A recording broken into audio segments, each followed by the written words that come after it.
출애굽기 맥잡기 7째 시간, 그 다음에 성경 맥잡기로는 21째 시간 시작하도록 하겠습니다. 우리 출애굽기가 총 40장으로 되어 있는데 우리가 지금까지 1장부터 24장을 6시간에 걸쳐서 맥잡기를 했어요. 그래서 오늘은 25장부터 40장까지 나와 있는 말씀을 2시간에 걸쳐서 여러분에게 이제 전달하려고 합니다. 여러분이 잘 알고 있는 것처럼 창세기는 하나님께서 하나님의 백성들하고 친히 함께 걷는 것과 같은 모습을 우리에게 보여줘요. 특별히 아담과 이브와 함께 거니시는 하나님의 모습이 창세기에 잘 기록이 되어 있습니다. 자, 출애굽기는 이제 결국은 이제 사람이 타락하고 그 이후에 하나님께서 이스라엘이라고 하는 그 민족을 이제 선택하셔서 그래서 하나님의 선민으로 삼고 이 세상의 많은 민족들 가운데 하나님의 영광을 드러낼 수 있는 이와 같은 그 도구로 삼기 위해서 이스라엘을 분리해내는 그와 같은 일이 창세기 이제 12장부터 쭉 시작이 되는 가운데 하나님께서 야곱의 12아들, 우리가 보통 12족장이라고 하는 이 사람들을 이집트로 보내셔서 그래서 이집트 고센 땅에서 이 사람들이 하나님의 은혜 가운데 번성하고 이런 가운데 하나님께서 모세를 보내셔서 그래서 이스라엘 백성을 이집트에서 이제 구출하시는 그런 내용이 창세기 1장, 출애굽기 1장부터 이제 기록이 되어 있습니다. 그래서 장자가 죽임을 당하는 그런 사건, 그 다음에 이제 홍해가 갈라지는 그런 사건, 이런 거 이제 다 통해갖고 드디어 어디에 다다르게 됐냐 하면 시내산에 다다르게 됐어요. 그래서 하나님께서 그 시내산에서 이 세상에 어떤 민족도 받아본 적이 없는 하나님의 율법이라고 하는 놀라운 그와 같은 규례를 이스라엘 백성에게 이제 허락해 주십니다. 그래서 이스라엘 백성이 하나님께서 말씀하신 대로 우리가 하나님의 명령에 순종하고 그래서 제사장 왕국이 되고 그래서 하나님을 기뻐하는 특별한 보물이 되겠습니다 하고 하나님께 약속을 하고 그리고 이제 율법을 받는 그런 내용이 19장, 그 다음에 20장 이렇게 기록이 되어 있고 그 이후에 이스라엘 백성의 시민법이 21장, 22장, 23장 이렇게 기록이 되어 있어요. 제가 지난 시간에도 얘기했듯이 이스라엘 백성의 의식법이나 시민법은 우리하고 아무 상관없는 거예요. 오직 신정 국가를 형성한 이스라엘 백성하고만 상관이 있는 그런 법규다 이렇게 이제 이해를 하시고 그리고 출애굽기 24장에서 이스라엘 백성이 모세가 받아온 것과 같은 그 하나님의 명령, 언약 이거를 비준하는 그런 내용이 이제 그 안에 기록이 되어 있습니다. 자, 이제 하나님께서 이스라엘 백성, 자기의 친백성을 이집트에서 이제 구출해 내셨어요. 그래서 하나님이 가지고 계신 플랜이 있어요. 그 플랜은 뭐냐 하면 하나님의 영광을 그 하나님의 백성들 가운데서 하나님이 친히 드러내어 보여주시고자 하는 거예요. 그래서 그 일을 하시기 위해서 하나님께서 자신의 백성들과 함께 그 백성들 가운데 거하시기 위해서 성막을 만들라고 하신 그런 내용이 25장부터 이제 기록이 되어 있습니다. 그래서 출애굽기 25장부터 40장은 한마디로 이야기하면 하나님의 성소라 불리는 성막을 어떻게 만들고 그랬더니 백성들이 무엇을 갖고 와서 어떻게 그거를 하나님 만들려는 대로 만들고 그 다음에 출애굽기 40장에 가서는 둘째 해에 가서 성막을 정말로 이렇게 세우고 이렇게 성막이 세워지니까 하나님의 영광이 한번 생각해 보세요. 하나님의 영광이 그 광야에 아무것도 없는 그런 가운데 이 성막이 딱 세워지고 할 때 쉐카이나 영광이라고 그랬어요. 히브리 말로 쉐카이나. 그거는 뭐 하나님께서 어떤 모습으로 나타나는지 모르지만 이 그림을 이렇게 가서 보시면 여기 이제 성막이 있는데 이 성막에 이제 지성소가 있어요. 이 지성소에 사람의 눈에 보기에도 하여튼 무언가 엄청난 것 같은 그 영광스러운 모습이 보이는 그런 방식으로 하나님께서 자신이 실질적으로 자신의 백성들 가운데 거한다고 하는 것을 보여주는 이와 같은 그 표적으로서 하나님의 쉐카이나 그 영광이 여기 이스라엘 백성에게 광야 생활하는 동안에 이제 나타나는 그런 모습이 이제 이 안에 기록이 되어 있습니다. 그래서 오늘 2시간에 걸쳐서 25장부터 40장을 이제 띄는 거예요. 저는 많이 떼는 거를, 짧은 시간에 떼는 걸 좋아하는데, 오늘은 2시간에 걸쳐서 25장부터 40장에 나와 있는 그 말씀들을 쭉 여러분에게 이제 설명을 하면서 오늘 첫 시간, 그 다음에 아마 둘째 시간 중반까지의 포커스는 성막에 두겠다. 성막? 자, 그러면 성막은 뭐냐? 성막은 하나님이 하나님의 백성들 가운데 거하는 하나님의 임재를 보여주는 그분의 처소라고 성경이 이야기하고 있어요. 그러니까 원래 하나님의 처소는 셋째 하늘이에요. 하나님은 영이기 때문에 보이지 않는 분이에요. 근데 하나님께서 이 땅에 있는 이스라엘은 땅에 있는 하나님의 백성이에요. 땅에 있는 그 하나님의 백성들에게 내가 너희 가운데 거하고 있다고 하는 것을 보여주시기 위해서 생추어리, 성소, 구분된 그와 같은 집을 하나님이 만들라고 하십니다. 그래서 25장 8절에 가서 보니까 이렇게 이제 기록이 되어 있어요. 내가 그들 가운데 거하도록 그들이 나를 위해 성소를 만들게 하라. 이렇게 되면서 생추어리라고 하는 그와 같은 개념의 집을 하나님이 직접 만들라고 이제 이야기를 하십니다. 그래서 이와 같은 명령에 따라 모세가 하나님으로부터 성막을 짓는 데 필요한 모든 패턴, 양식을 이제 받고 이스라엘 백성이 모든 헌물을 드린 이후에 하나님께서 만들라고 하신 그와 같은 그 양식에 따라서 하나님이 원하시는 방식대로 하나님이 거하시는 그와 같은 집을 만드는 그런 내용이 25장부터 40장에 이제 기록이 돼 있어요. 자, 이 성막을 이야기할 때 저와 여러분이 꼭 기억해야 될 게 있어요. 성막에는 하나님의 영광이 나타나요. 누가 봐도 저건 하나님이 거하시는 데다 하는 게 나타나요. 근데 성경을, 구약 성경을 저와 여러분이 가서 보시면 하나님의 백성이 극도로 타락하게 될 때는 하나님의 영광이 떠나요. 하나님의 백성에게서. 그래서 예를 들어 지금 여기 이제 성막을 지었습니다. 그 다음에 가나안 땅으로도 성막을 가지고 갔습니다.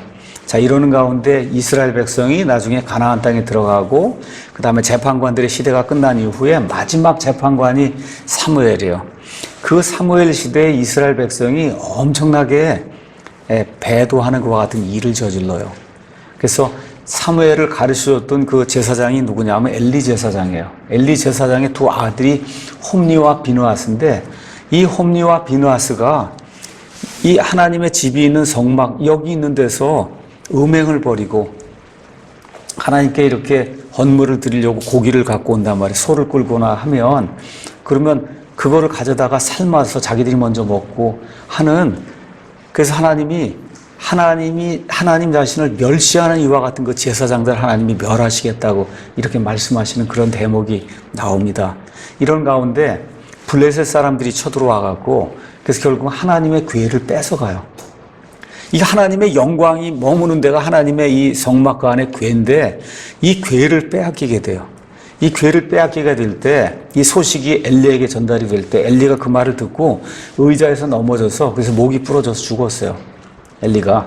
그 다음에 엘리의 두 아들을 전쟁터에서 죽었고 그 다음에 그 홈니와 비느하스가 있었는데 비느하스라고 하는 그 남자의 아내가 바로 그 순간에 아들을 낳았어요. 근데 아들의 이름이 뭐냐면 이가봇이에요. 히브리 말로 가봇이 영광인데 이가봇이면 영광이 떠난다는 거예요. 그래서 하나님의 언약궤를 빼앗기면서 하나님의 영광이 떠나는 그와 같은 불상사가 이스라엘 백성 가운데 생기게 됐다. 그래서 성막 이야기하면 꼭 하나님의 영광. 근데 백성이 극심한 죄를 지으면 하나님의 영광이 떠난다. 그래서 그 영광을 다시 회복하기 위해서 하나님이 사무엘을 통해서 역사하시고 그런 가운데 다시 왕정 시대가 열리는 그와 같은 일들이 이제 생기게 됩니다. 자, 그 이후에 드디어 이제 가나안 땅에 들어갔어요. 재판관들의 시대가 끝났어요. 이제 왕들의 시대가 열려서 성막은 말 그대로 텐트예요. 텐트라고 하는 건 여기 쳤다가 하나님이 저쪽으로 가야 되겠다. 그럼 또 1km 또 옮겨가 거기 가서 치고 또 10km 옮겨서 치고 이렇게 텐트니까 마음대로 옮겨 다니면서 칠 수 있는 거예요. 왜 텐트가 필요했냐? 이스라엘 백성이 아직 가나안 땅에 들어가지 않았어요. 가나안 땅에 들어가서도 이교도들의 침입이 있고 전쟁을 해야 되고 이렇게 하기 때문에 고정된 하나님의 처소를 만들기 전까지는 성막에서 사람들이 하나님께 희생 예물을 드리고 했어요. 자, 이런 가운데 하나님이 왕정 시대를 열어주셔서 사울이 초대 왕이 되고 그 다음에 다윗이 둘째 왕이 되고 그 다음에 그 이후에 솔로몬이 셋째 왕이 됐어요. 이렇게 되었을 때 하나님께서 다윗 시대에 하나님께 집을 지어드리려고 했는데 하나님께서 너는 피를 많이 흘린 전사이기 때문에 나를 위해 집을 지을 수 없다 이렇게 말씀하셔서 다윗이 자기 아들 솔로몬이 하나님을 위한 고정된 집을 지을 수 있도록 많은 보물들과 재물들과 건축물들을 다 마련해 놓고 죽은 이후에 솔로몬이 하나님을 위해서 이제 집을 짓습니다. 그 집을 어디에 짓냐 하면 아브라함이 자기 아들 이삭을 바쳐서 죽이려고 했던 그 모리아산, 바로 그 모리아산에 하나님이 이제는 움직일 필요가 없잖아요. 왕정시대가 열려서 이스라엘이 이제 번영을 누리게 되니까 그래서 움직일 필요가 없기 때문에 성막이 성전으로 바뀌게 되는 거예요. 그러니까 태버너클이 템플로 바뀌게 되는 그와 같은 일이 열왕기상 8장 10절에서 11장 이렇게 11절 이렇게 기록이 되어 있고 그래서 이 성전을 건축해서 봉헌하게 될 때 누구라도 보면 볼 수 있도록 하나님의 영광이 나타나는 그와 같은 일이 열왕기상 8장에 이제 기록이 되어 있어요. 자, 이렇게 해서 솔로몬의 성전이 드디어 건축이 됐어요. 근데 그 이후에 이스라엘 백성이 하나님을 대적하고 바알을 섬기고 그 다음에 여러 가지 잡신들을 이제 섬기는 가운데 결국은 북왕국 이스라엘은 아시리아의 포로가 돼서 이제 잡혀가게 되고 남왕국 유다는 바빌론의 포로가 돼서 잡혀가는 그런 일이 생겨요. 그래서 이 포로 생활이 시작되려고 하는 그런 시점에 에스겔이라고 하는 대언자가 나타나서 하나님의 말씀을 대언하는 게 에스겔서예요. 그래서 에스겔서 여러분이 9장 3절, 10장 4절, 18절, 그 다음 11장 23절 가서 보시면 주의 영광이 예루살렘을 떠나는 것이 그 안에 기록이 되어 있어요. 그래서 이스라엘 백성이 심각한 죄를 지으니까 또 하나님의 영광이 떠나는 그런 일이 기록이 되어 있다. 자, 그 뒤에 하나님의 영광이 누구를 통해서 이 땅에 나타났냐 하면 하나님이 사람의 몸을 입고 오신 예수 그리스도, 바로 그 예수 그리스도로 인해서 다시 한번 하나님의 영광이 이 땅에 내려오는 그런 일이 생깁니다. 그래서 요한복음 2장 가서 잠깐 보겠습니다. 요한복음 2장에 가서 보시면 예수님께서 성전에서 사고 파는 그런 자들을 다 내쫓으시고 그러면서 예수님께서 무엇라고 말씀하시느냐 하면 2장 18절에 이에 유대인들이 응답하며 그분께 이르되 내가 이런 일들을 행하니 성전에서 장사하는 사람들 다 내쫓고 하는 그런 일들을 행하니 우리에게 무슨 표적을 보이느냐 이렇게 이제 이야기를 하니까 예수님께서 그들에게 대답하여 이르시되 이 성전을 헐라. 여기 있는 이 성전을 헐라는 거예요. 사흘 뒤에 내가 그것을 일으켜 세우리라 하시니 이에 유대인들이 이르되 이 성전을 짓는데 46년이 걸렸거늘 누가 지었냐면 헤롯이 지었단 말이에요. 46년이 걸렸거늘 그것을 내가 사흘 안에 세우겠느냐 하더라. 21절 가서 보니까 그러나 그분께서는 성전인 자기 몸을 가리켜 말씀하셨더라. 뭐예요? 예수님 자신, 이 예수님이 입고 있는 그 육체가 하나님의 성전이다. 하나님의 영이 이 안에 충만하게 머물러 계셨기 때문에 그래서 예수님 자신이 하나님의 영광을 가지고 이 땅에 오신 하나님의 성전이다. 지금 그렇게 이야기해줘요. 그러니까 성막, 솔로몬의 성전, 예수님 자신이 성전. 그 다음에 이제 신약시대가 이제 시작이 되면서는 저와 여러분 안에 성령님이 들어오셔서 영원토록 내주하셔서 저와 여러분이 지금은 하나님의 성전이 되는 이와 같은 시대에 우리가 이제 살고 있는 거예요. 그래서 고린도전서 가서 내가 읽어보겠습니다. 고린도전서 6장 16절, 19절 거기 가서 보니까 이렇게 이제 표현이 되어 있습니다. 도대체 무슨 말이냐? 너희 몸이 너희가 하나님에게서 받은 바 너희 안에 계시는 성령님의 전인 줄을 너희가 알지 못하느냐? 너희는 너희 자신의 것이 아니니 주께서 값을 치르고 너희를 사셨느니라. 그런즉 하나님의 것인 너희 몸과 너희 영으로 하나님께 영광을 돌리라. 이 고린도전서 6장에도 나와 있고 고린도전서 3장에도 이렇게 이제 또 기록이 되어 있습니다. 16절 너희가 하나님의 성전인 것과 이제는 성전이 우리가 성전이에요. 하나님의 영께서 너희 안에 거하시는 것을 너희가 알지 못하느냐. 누구든지 하나님의 성전을 더럽히면 하나님께서 그를 멸하시리니 하나님의 성전은 거룩하면 너희가 곧 그 성전이니라. 그래서 성막, 성전, 다시 말해 하나님이 거하시는 그러한 집이 계속해서 변천하는 것이 성경에 지금 계속 기록이 돼 있어요. 자, 이런 가운데 이제 마지막으로 교회 시대가 끝나면 천년왕국이 이 땅에 이제 이루어지게 되고, 그 다음에 에스겔서 40장에서 48장에 가서 보시면 천년왕국에 하나님의 성전이 예루살렘에 건축되는 그런 내용이 자세하게 그 안에 기록이 돼 있어요. 그래서 다시 한번 하나님의 영광이 이 땅에 이제 임하게 돼요. 자, 천년왕국이 다 끝나면은 지금 있는 이 땅과 지금 있는 이 하늘, 이것들을 하나님께서 처리하시고 새하늘과 새 땅을 여세요. 그래서 새하늘과 새 땅을 여시면 거기에도 성전이 있어요. 새하늘과 새 땅에도. 근데 그 성전이 누구냐? 하나님 자신이 성전이다. 그렇게 돼 있어요. 한번 가서 계시록 21장 22절 보겠습니다. 계시록 21장 22절 거기 가서 보니까 또 내가 그 안에서 새 예루살렘에서 성전을 보지 못하였으니 이는 주 하나님 전능자와 어린 양께서 그 도시의 성전이시기 때문이다. 그래서 이런 식으로 해서 성경을 보니까 성경이 다 하나님의 집 얘기를 하는 거예요. 그렇죠? 출애굽기부터 시작해서 요한계시록까지 하나님의 집의 변천사를 이야기하는 거라고. 그렇죠? 성막, 그 다음에 솔로몬의 성전, 그렇죠? 그 이후에 예수 그리스도, 그 다음에 우리 천년왕국 성전, 그 다음에 맨 끝에는 아예 그냥 하나님 자신이 성전이 되는 그와 같은 때, 이런 걸 지금 성경이 쭉 우리에게 이제 이야기하고 있는 거예요. 자, 그래서 이것의 시발점이 뭐냐면 성막이란 말이에요. 이게 시발점이 성막이다. 자, 그러면 왜 우리가 성막을 공부를 해야 되는가? 잠깐 여러분에게 말씀을 드리겠습니다. 첫째는 성막 이야기가 성경에서 큰 비중을 차지하고 있어요.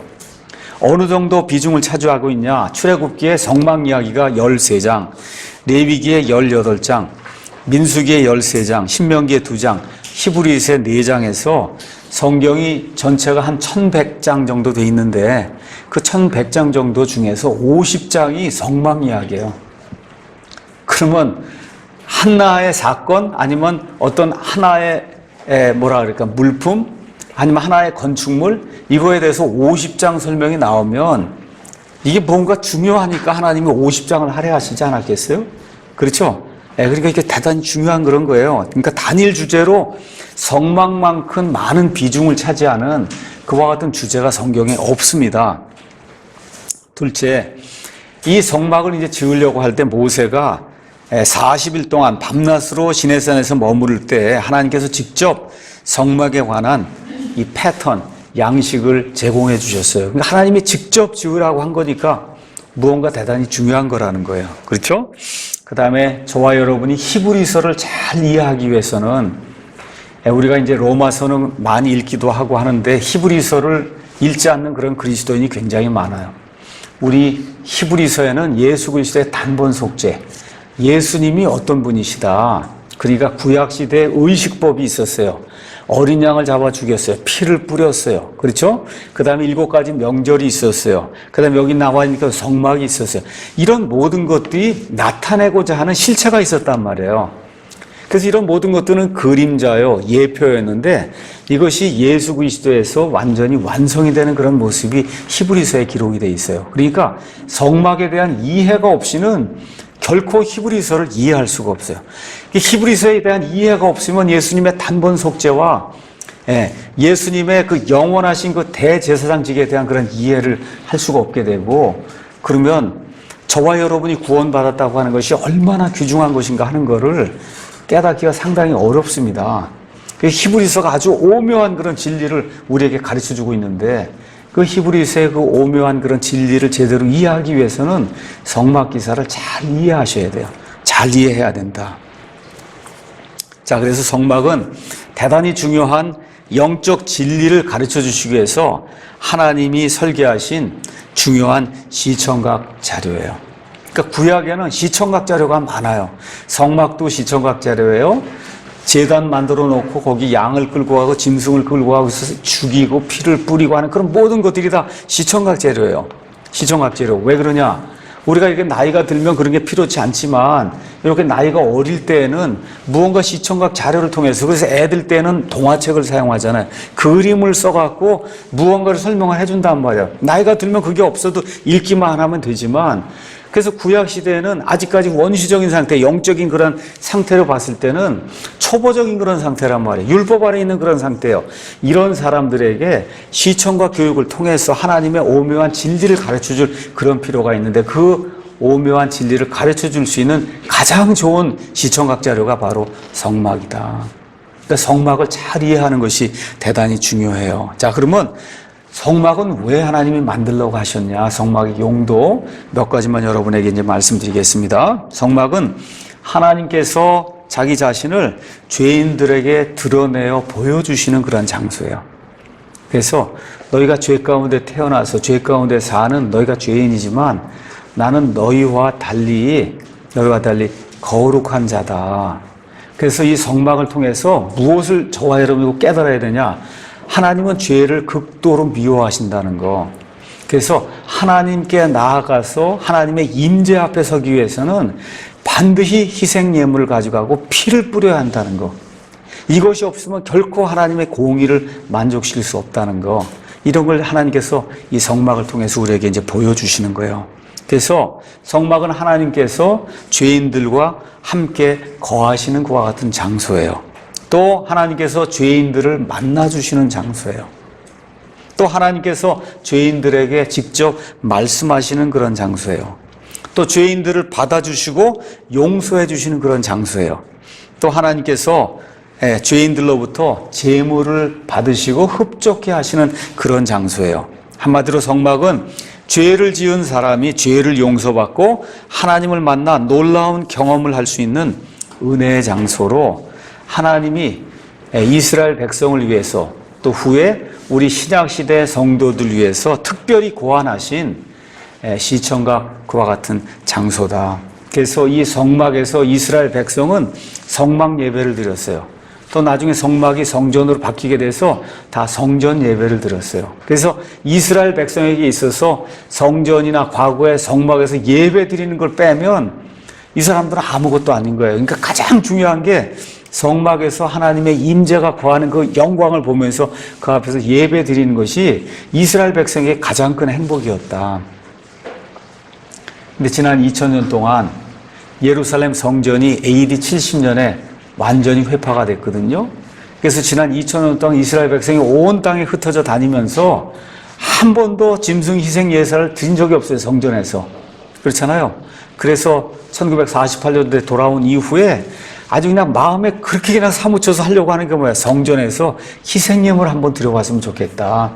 피를 한번 뿌리고 하나님 앞에 용서받는 그와 같은 일을 한번 체험하면 좋겠다. 이게 이스라엘 백성의, 특히 정통파 유대인들의 가장 큰 소망이에요. 가장 큰 소망. 그 일을 위해서 지금 이스라엘 백성이 템플 인스티튜트, 어떤 사람은 성전위원회라 그러고 어떤 사람은 성전재단이라고 하는데, 지금 이스라엘 땅에 성전재단이라고 하는 것이 만들어져서 이스라엘 백성이 과거에 행하던 그런 모든 일들을 그대로 재현할 수 있도록 여기 성막의 모든 기구들을 다 만들어 놨어요.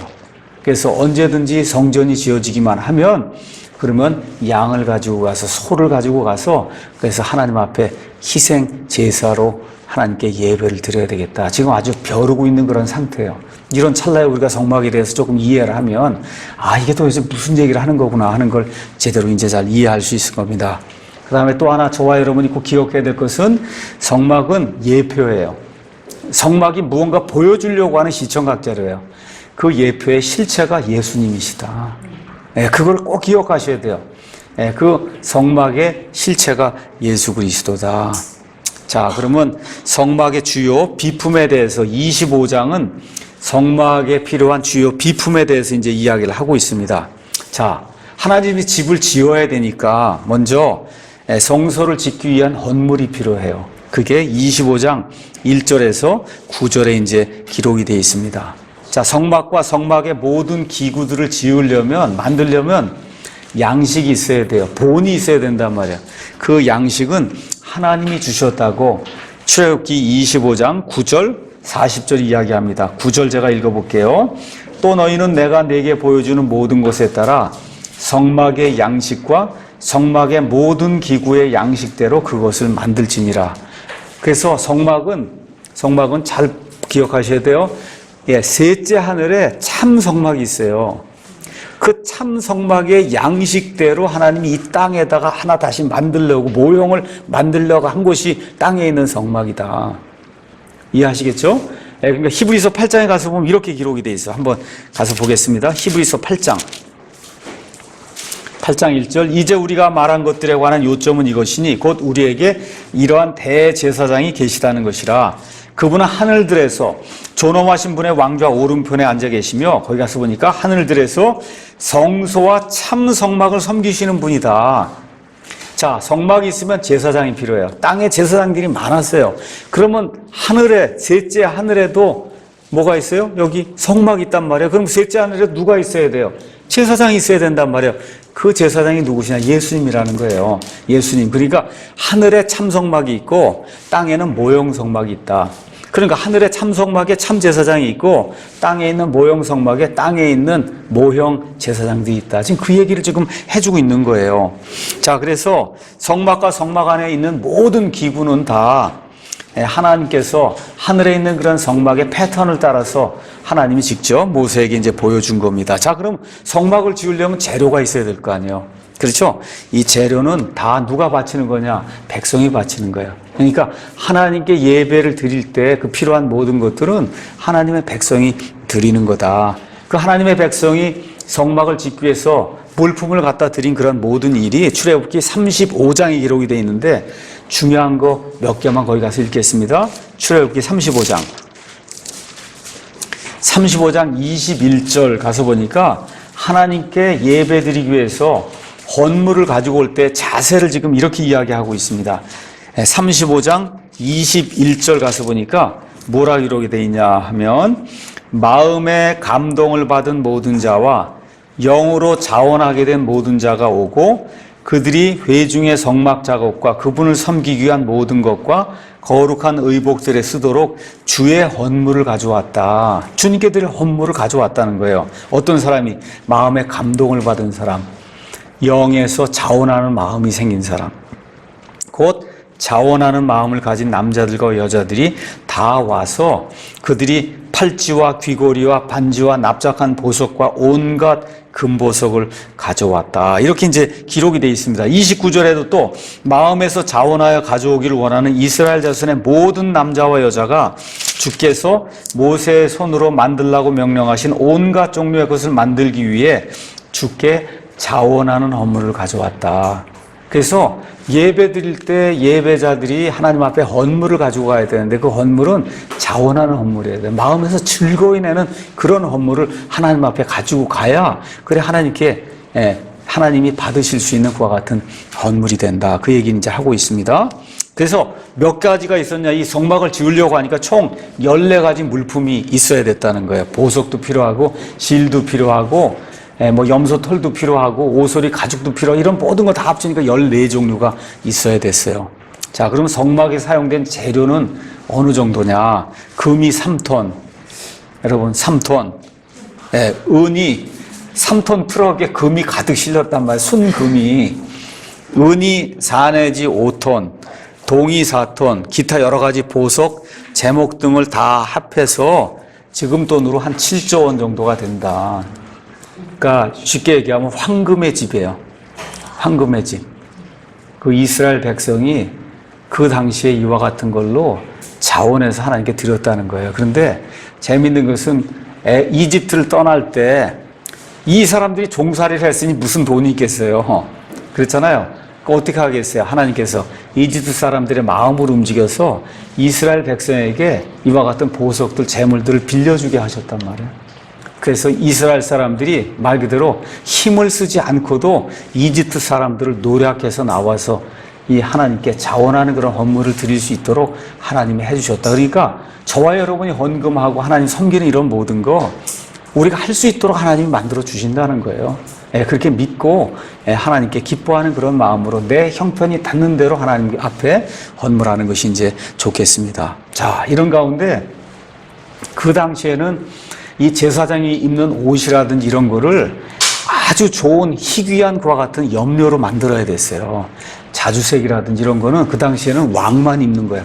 왕이 입는 옷에만 자주색 이런 이 염색을 하고 그렇게 하는데, 이런 거 어디서 했냐면 달팽이나 조개 이런 데서, 그런 데서 빨간색, 뭐 자주색, 파란색 이런 것들을 얻어가지고 그래갖고 그걸다가 이 염색을 해서 제사장이 옷을 화려하게 만들고 그렇게 한 거니까, 우리 일반 사람들은 그런 거 입을 수도 없고 그냥 보기만 할 수밖에 없는 그런 거예요. 그런 희귀한 그런 재료들을 사용해서, 그래서 우린 지금 보면 뭐 파란색, 빨간색 얼마든지 만들 수 있지만 그 당시에는 대단히 희귀한 거예요. 왕이라든지 아주 귀족들 외에는 무슨 자주색 이런 거 입을 수가 없는 그런 상태였어요. 이런 모든 거를 하나님을 위해서 바치는 그런 일이 이제 생기게 됐습니다. 또 이 일을 하려니까 수천 명의 레위 사람들이 필요하게 된 거예요. 그래서 성막을 지었죠. 그 다음에 뜰을 만들죠. 여기 가서 이제 한번 보시면은 뜰을 이제 다 만든단 말이에요. 이게 이렇게 이제 뜰을 다 만들고, 그 다음에 휘장을 돌르고, 그 다음에 안에 성소가 있고 지성소가 있고 물두멍 여러 가지 이런 것들이 다 있는데, 하나님의 이 위에 이제 구름이 머물다가 구름이 옆으로 옮겨가잖아요. 1km를. 그럼 어떻게 해야 돼요? 이걸 다 떼어갖고 또 1km 가서 또 설치를 해야 되는 거예요. 하나님께서 5km 가자 그러면 또 다 떼어갖고 5km 가서 또 이걸 그대로 설치해야 되는 거예요. 그러니까 이것만 하는, 전담으로 하는 그런 사람들이 필요하겠죠. 그게 누가 한 거예요? 레위 지파. 그래서 12지파 가운데 한 지파를 하나님이 따로 떼어내셨어요. 그래서 레위 지파는 그 일만 해라. 그렇죠? 레위 지파는 이거 성소에 관련돼서 하나님의 이런 집으로 옮기고, 그렇죠? 이걸 다시 세우고, 그 다음에 이게 짐승 희생 예물을 드리고, 이런 모든 일을 하는 것만 그건 레위 사람이 해라. 나머지 11지파가 레위 사람을 먹여 살리라는 거예요. 그 용도를 위해서 11조라고 하는 것이 필요했던 거예요. 11조. 그래서 신정국가에서 법적으로 내는 것과 같은 세금이 11조다. 레위 사람, 제사장 이런 사람들을 먹여 살리려면 이 사람들이 하나님의 일을 모든 걸 하니까 나머지 사람들이 당연히 이 사람들의 먹을 것을 챙겨줘야 되잖아요. 그래서 이런 일들이 이제 생기게 된 거예요. 자, 그래서 수천 명의 레위 사람들이 이 성막 작업하는 데 이제 필요하게 됐습니다. 자, 그러면 성막은 거기 가서 보니까 크기가 얼마쯤 되냐. 여기 가서 보니까 성막이 이렇게 있을 때 이 뜰이 있거든요. 이 뜰의 길이가 얼마로 돼 있냐면, 성경 가서 보니까 출애굽기 27장 9절에서 18절 거기 가서 보니까 100큐빗이라 그래서 이쪽이 100큐빗, 그 점이 이쪽으로 50큐빗 이렇게 돼 있어요. 딱 2배가 되게 돼 있어요. 그럼 100큐빗, 50큐빗이 지금의 미터로 환산하면 얼마쯤 되냐 하면 45m, 그 다음에 22.5m예요. 그럼 이게 무슨 얘기인지 잘 이해가 안 되니까, 여러분 월드컵에 축구할 때, 축구 아시죠? 축구장이 105m에 66m예요. 그러니까 대략적으로 축구장의 반 정도 사이즈가 된다. 이 뜰이. 알겠죠? 여기 뜰 이렇게 이 기둥을 세워놓고 현수막을 쭉 걸어서 아무도 접근하지 못하도록 만든 이거 전체 이 뜰이 대략적으로 축구장 반 정도 되는 그런 크기다. 이렇게 이해를 하시면 되겠어요. 그 뜰 안에 여러 가지 것들이 이제 들어가 있는 겁니다. 자, 그럼 뭐가 들어가 있나 이 안에 한번 가서 보도록 하겠어요. 먼저 여러분이 그 다음 장에 나와 있는 성막 그림 요거하고 이제 같이 해서 이렇게 이제 한번 보기 바랍니다. 자, 성막 이걸 보실 때, 요 그림을 보실 때 어떻게 보느냐. 하나님께 들어가는 방법이 한 가지예요. 하나님께 가는 방향은 동쪽에서 서쪽으로만 들어가야 돼. 하나님께는 동쪽에서 서쪽으로만 들어가게 돼 있어요. 그래서 이스라엘 백성이 이집트 탈출한 이후에 이집트가 여기 있고 이스라엘이 여기 있단 말이에요. 이 상태에서 이렇게 정복을 해서 들어가게 되면 서쪽에서 동쪽으로 들어가는 거예요. 하나님의 방법은 그게 아니에요. 그래서 하나님은 어떻게 이 사람들을 삥 돌려갖고 요르단 동쪽으로 옮겨서 나중에 가나안 땅에 들어갈 때 어떻게 동쪽에서 서쪽으로 들어가게 하나님이 그렇게 만드세요. 그래서 하나님께 이 성막에 들어갈 때도 동쪽에서 서쪽으로 들어가는 거다. 동쪽에서 서쪽. 그 다음에 여기 이제 가서 보시면 이 저기가 이제 북쪽이고 이쪽이 이제 남쪽이에요. 그래서 동서남북이 이 그림을 가서 보시면 더 정확하게 이제 표현이 되어 있습니다. 자, 그럼 뭐가 있는가 이 안에 한번 가서 잠깐 보겠습니다. 가서 보면 들어가는 문이 있어요. 문이 있고 들어가면은 이 뜰 안에 뭐가 있냐면 여기 번제 헌물을 드리는 제단이 있어요. 번제 헌물을 드리는 제단, 짐승을 가져가면 그럼 제사장이 거기 칼을 가지고 서 있어요. 칼을 가지고 서 있어요. 그러면 제사장이 이 사람이 오게 되면 그럼 이 사람이 칼을 넘겨주면 이 사람이 짐승의 손에다가 안수를 해서 자기가 죄를 지었고 짐승은 죄를 짓지 않았는데 자기가 지은 죄를 짐승에게 전가시키는 행위를 이 사람이 본인이 하고 본인이 목에다 칼을 탁 꽂는 거예요. 제사장이 꽂아주는 거 아니에요. 본인이 이 짐승의 목에 칼을 팍 하고 꽂으면은 그럼 피가 튀어나오겠죠. 그렇죠? 양이 죽는다고 소리를 지르고 그러잖아요. 이렇게 되면 이 사람이 뭐를 느끼는 거예요? 이거 죄 지으면 죽는구나 하는 거를 시청각적으로 아주 그냥 느끼도록 하나님이 그렇게 만들어 주신 거예요. 죄 지으면 너 죽는다. 자, 이 부분 다시 한번 이제 설명하겠습니다. 그래서 하나님께서 내 앞에 나오려고 하면 죄가 없어야 된다. 사람이 죄를 지으니까 죄를 짓지 않는 그런 짐승을 대신 죽여서 피를 흘리고 그러고서 내 앞에 나와야 된다. 하나님 이제 그걸 이제 보여주세요. 그 다음에 여기 제단에다 갖다 조각난 걸 다 태우게 함으로써 이게 죽는다고 끝이 아니다. 지옥불이 또 기다리고 있다 하는 거를 하나님이 시청각적으로 보여주시는 그런 장소가 여기 있는 제단이에요. 그 다음에 제단과 그 다음에 여기 이것이 실질적으로 지성소, 성소가 이제 돼 있는 이런 지역인데 요 사이에 물두멍이라고 하는 이와 같은 그릇이 커다란 그릇이 하나 놓여 있어요. 이 그릇에서 이 안에 성소, 지성소를 들락날락하는 제사장들이 손을 닦고 발을 닦고 몸을 닦고 하고 그리고 들락날락해야 하는 그와 같은 장소가 이게 물두멍이에요. 물두멍. 그래서 나중에 이 물두멍은 여러분이 이제 솔로몬의 성전으로 가서 이렇게 가서 보시면 바다라고 하는 걸로 바뀌어요. 바다. 바다는 뭐냐? 진짜 바다예요. 그래서 저 셋째 하늘에 바다가 있어요. 그 바다를 그대로 땅에다가 재현을 한 게 솔로몬의 성전에 있는 바다예요. 바다. 그 다음에 이제 드디어 이 안에 들어가면 그러면 여기에 이제 하나님이 거하시는 이게 세 등분할 수 있어요. 그래서 세 등분해서 3분의 1을 뒷부분은 우리가 지성소라고 이야기하고 3분의 2는 우리가 성소라고 이야기한다.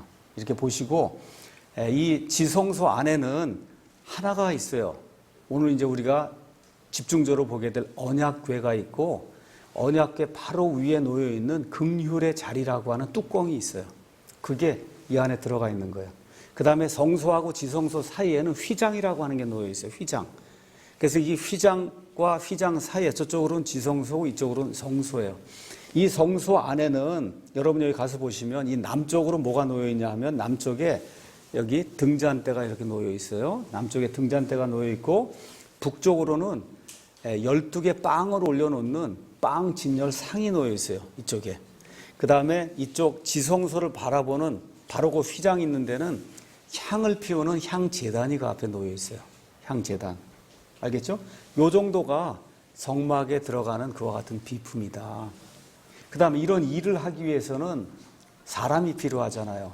허드렛 일을 하는 건 레위 사람이고 그 레위 사람들 가운데 하나님께서 특별히 아론의 가족을 하나님이 특별히 지정을 해서 아론의 그 가족들만 제사장이 될 수 있다. 하나님이 그렇게 특별 지정을 해줬어요. 모세는 안 돼요. 모세도 사실은 제사장이었지만 모세의 아들 여기서 제사장이 나오는 게 아니라 오직 아론에게서만 제사장이 나올 수 있도록. 그래서 제사장에는 세 종류가 있어요. 일반 제사장이 있고 그 다음에 제사장들 위에 이 제사장들을 다스리는 수제사장이 있어요. 그 다음에 수제사장 위에 이스라엘 백성에게 특별히 없는 한, 특별한 일이 없는 한, 한 명만 존재하는 사람이 있어요. 그 사람이 대제사장이에요. 대제사장. 그래서 대제사장, 수제사장들, 그 다음에 여러 제사장들, 이런 식으로 돼 있고, 그 밑에 레위 사람들 해서 이런 사람들이 성막에서 일을 감당하도록 하나님이 이제 그렇게 만들어 주셨습니다. 그러면 이 태버나클, 성소, 성막에서 가장 중요한 비품이 뭐냐? 여기 하나님의 임재가 이렇게 임하잖아요. 여기 임하는데 거기에 가서 보시면 뭐가 있어요? 언약궤가 있어요. 궤. 궤가 어떻게 생겼냐? 사과짝처럼 생긴 거예요. 여기 궤가 이렇게 이제 생긴 겁니다. 궤가 이렇게 생겼어요. 언약궤예요. 이게. 그래서 언약궤가 대충 가서 보니까 얼마쯤 되냐면 크기가 이렇게 되어 있습니다. 이 길이가 얼마쯤 되냐? 1.1m 이쪽으로 1.1m, 그 다음에 이쪽으로 한 0.67m 이 정도 되는 궤예요. 그러니까 큰 게 아니다. 하나님이 이렇게 임재가 임하는데 그렇게 큰 게 아니에요. 그래서 가서 보시면 금으로 돼 있고 이 밑에 있는 건 나무 상자처럼 궤예요. 궤. 사과 궤짝 같은 궤예요. 그 위에 뚜껑이 없으면 보이잖아요. 안에. 그렇잖아요. 그래서 뚜껑을 만든 거예요. 그 뚜껑의 이름이 긍휼의 자리라 되어 있어요. 영어로는 mercy seat이에요. mercy가 긍휼을 베푼다는 뜻이에요. 긍휼을 베풀어 주시는 seat, 자리가 이게 mercy seat이에요. 이 mercy seat이 다시 얘기하지만 뭐냐 하면 이 궤의 뚜껑이에요. 알겠죠? 그 다음에 궤의 뚜껑 그 위에 뭐가 있느냐 하면 두 개의 그룹을 이렇게 금으로 만들어놨어요. 그룹이 두 개가 있어서 그래서 저 위에서 그룹이 밑에 이 궤를 보면서 이 궤 자체를 날개로 이렇게 덮을 수 있도록 그와 같은 디자인을 하나님이 이 언약궤를 이제 만들어 주셨다. 그러니까 성소에서 가장 중요한 게 지성소에서 가장 중요한 게 지금 여기 언약궤예요. 언약궤 안에서도 저와 여러분을 위해서 가장 중요한 게 뭐냐? 긍휼의 자리예요. 긍휼의 자리. 그 내용을 여러분에게 잠시 설명을 하도록 하겠습니다. 자, 먼저 언약궤는 출애굽기 25장 10절에서부터 22절에 기록이 되어 있습니다. 자, 이거는 제가 말씀드린 대로 이 성막에서 가장 중요한 그런 기구입니다. 출애굽기 25장 22절 거기 가서 보니까 뭐라고 기록이 되어 있냐. 21절부터 읽어볼게요.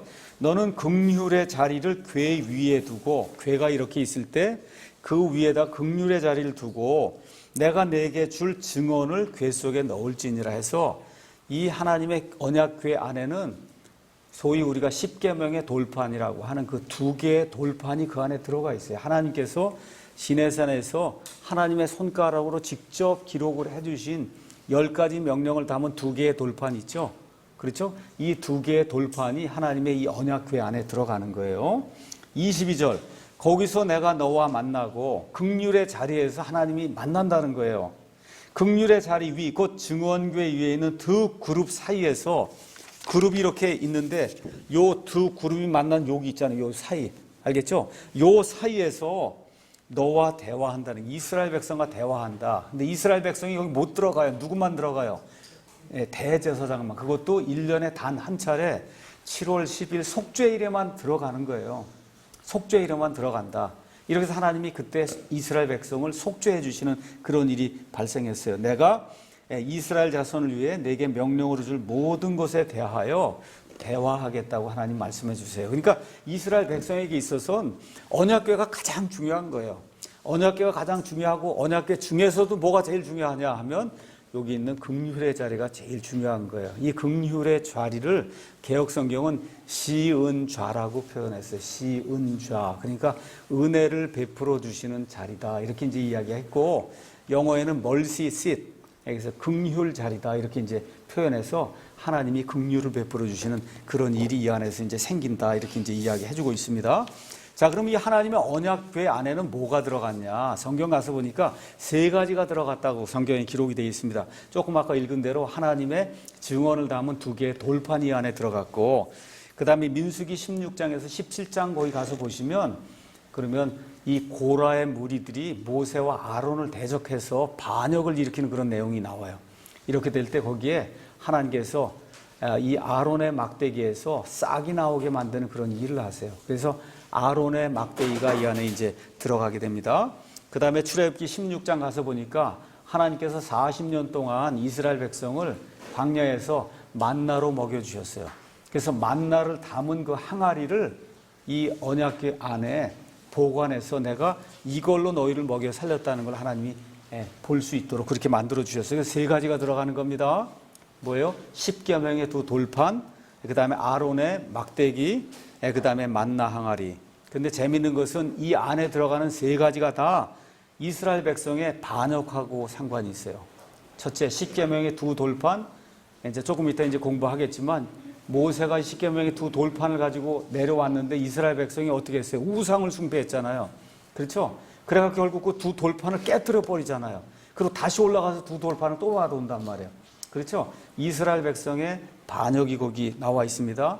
그 다음에 아론의 쌍난 막대기 역시 고라와 그의 백성들이 반역하는 그런 것이 그 안에 포함이 되어 있고, 만나 역시 이스라엘 백성이 도저히 이거 푸석푸석해서 못 먹겠다고 불평하던 게 만나요. 그렇죠? 이런 모든 것들, 하나님의 백성들이 반역하고 불평하는 이런 모든 것들에도 불구하고 하나님이 긍휼을 베풀어 주셔서 이스라엘 백성이 살게 됐다 하는 것을 보여주는 그와 같은 이 심볼이 여기 나와 있는 긍휼의 자리가 들어있는 이 언약궤다. 우리가 이제 그렇게 볼 수가 있습니다.